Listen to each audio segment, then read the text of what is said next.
Assalamualaikum warahmatullahi wabarakatuh. Perkenalkan, nama saya Muhammad Fauzan Abdul Rahman dari Prodi Teknik Informatika. Pada video kali ini, saya akan membahas tentang Metaverse.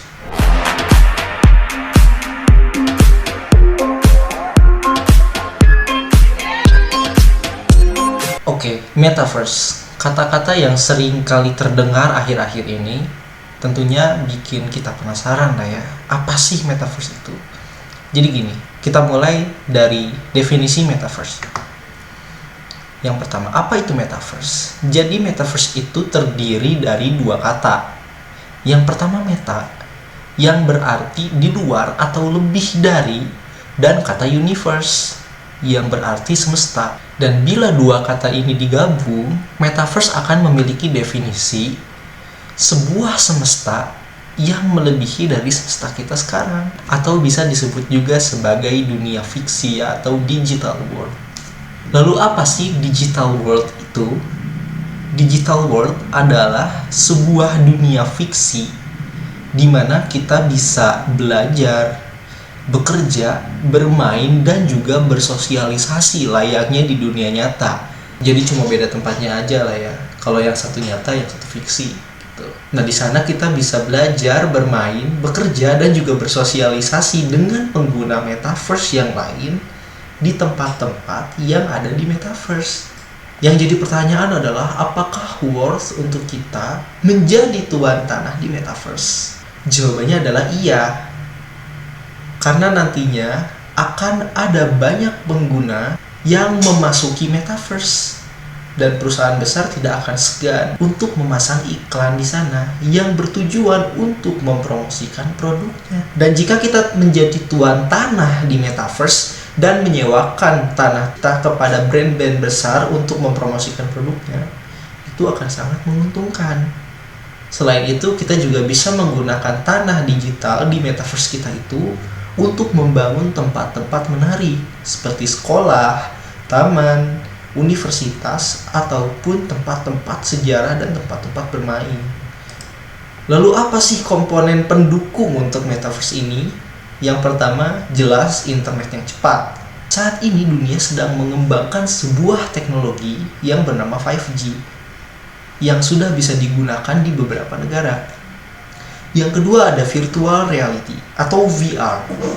VR sendiri adalah sebuah alat yang bisa membantu kita untuk masuk ke dunia digital. Alat ini merupakan perangkat kacamata yang sudah include dengan headphone yang akan kita gunakan untuk memasuki dunia Metaverse.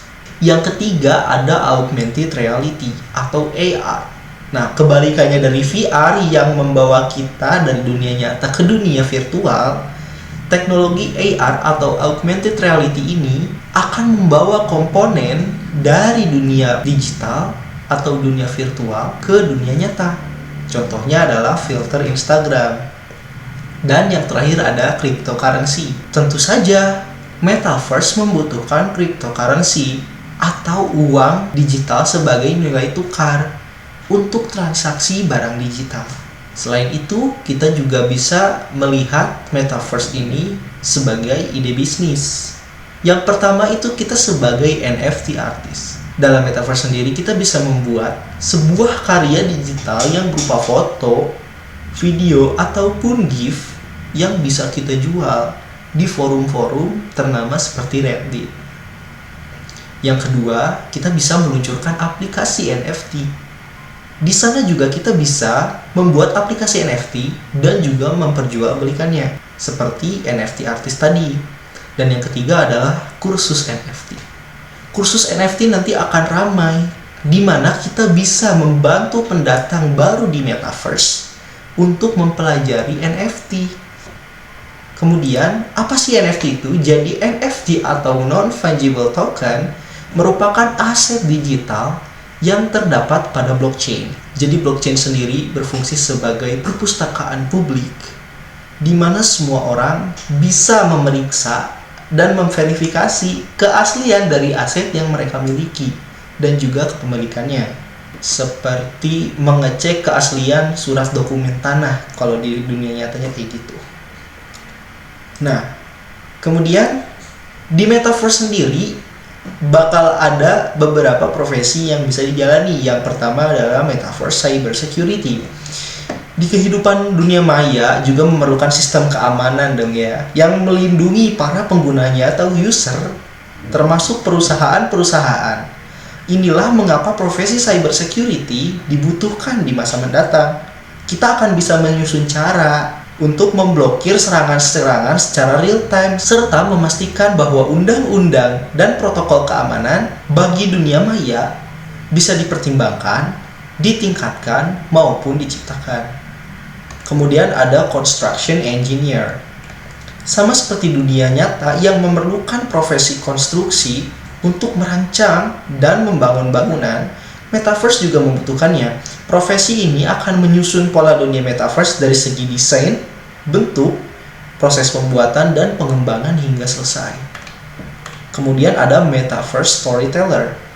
Konsep dunia digital atau metaverse memerlukan pengalaman realitas yang diperluas untuk memiliki alur cerita yang hebat untuk dipelajari. Profesi ini akan bertanggung jawab untuk merancang pencarian mendalam bagi pengguna dalam menjelajahi metaverse, skenario pelatihan, peluang pemasaran, dan yang lainnya. Kemudian yang terakhir ada fashion designer virtual reality. Nah, mirip dengan bermain game, metaverse akan memiliki avatar-avatar yang mewakili setiap pengguna atau user. Jadi kita bisa punya profile picture yang mewakili kita, yang sifatnya unik ya. Sehingga profesi yang satu ini juga bakal dibutuhkan. Profesi ini bakal bertanggung jawab dalam mengembangkan pakaian dan aksesori unik untuk setiap avatar yang digunakan oleh user. Nah, terlepas dari baik ataupun profesi-profesi yang ada di metaverse, tentunya metaverse akan memiliki dampak buruk bagi kita sebagai user.